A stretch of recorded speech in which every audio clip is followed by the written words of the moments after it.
Assalamualaikum warahmatullahi wabarakatuh.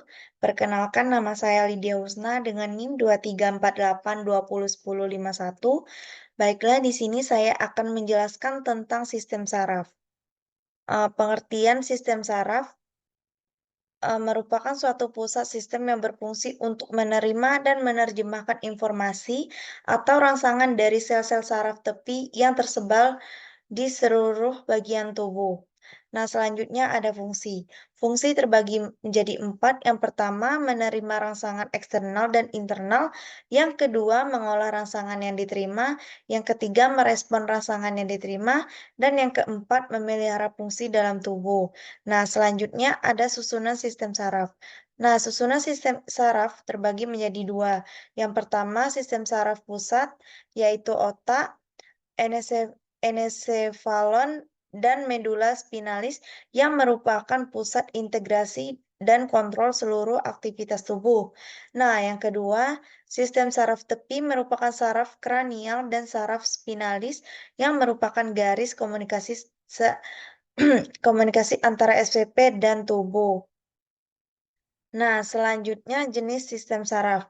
Jenis sistem saraf ini terbagi menjadi 3. Yang pertama ada saraf motorik, kumpulan saraf di otak, tulang belakang, dan jaringan otot, yaitu berfungsi mengirim impuls dari sistem saraf menuju pusat. Yang kedua ada saraf sensorik, menerima rangsangan dari luar tubuh yang kemudian sampaikan ke otak. Otak memberikan respon sesuai dengan rangsangan yang diterima sebelumnya, berperan dalam proses melihat, mendengar, mencium, dan merasakan sentuhan fisik. Nah, yang selanjutnya ada saraf otonom, mengatur proses tubuh seperti tekanan darah, detak jantung, dan laju pernapasan, mampu bekerja dengan sendirinya tanpa rangsangan manusia. Saraf simpatik berada di depan tulang rusuk, bagian tulang belakang yang memiliki pangkal dada, sumsum tulang belakang atau medula. Spinalis yang berada di bagian dada dan pinggang. Fungsinya mempercepat detak jantung, memperbesar memperbesar pupil mata, menghambat kontraksi jantung seni, dan lain-lain. Saraf parasimpatik adalah bentuk lanjutan dari sumsum yang disebut sebagai saraf kraniosakral, karena saraf ini saling berhubungan dengan ganglion pada tubuh. Fungsinya berkebalikan dari saraf simpatik. Nah, ini contohnya gangguan sistem saraf. Ini Bell's palsy dan ini Alzheimer. Nah, Gangguan sistem saraf Bell palsy merupakan kelemahan terjadi pada salah satu sisi otak wajah yang sifatnya sementara. Sisi yang terangsang Bell palsy biasanya akan melorot.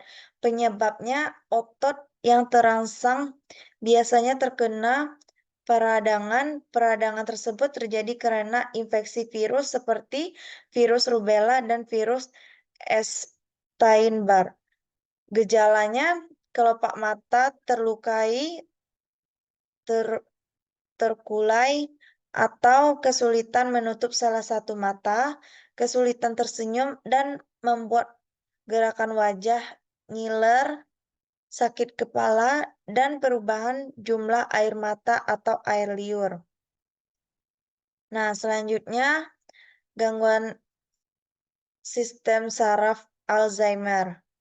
Alzheimer merupakan penyakit degeneratif progresif pada otak yang umumnya menyerang orang tua serta dikaitkan dengan perkembangan plak-plak beta amiloid pada otak. Penyebabnya pasti dari penyakit ini belum diketahui, namun terdapat dari teori yang mengatakan kondisi ini dapat terjadi karena penumpukan protein amiloid dan protein atau di dalam otak. Gejalanya, tiap orang mengalami gejala yang berbeda-beda. Namun, secara gejala awal yang dirasakan adalah pikun atau mudah lupa, kesulitan berkomunikasi, kesulitan mengenali wajah orang di sekitar, bahkan bisa mengalami gangguan mental seperti delusi dan depresi.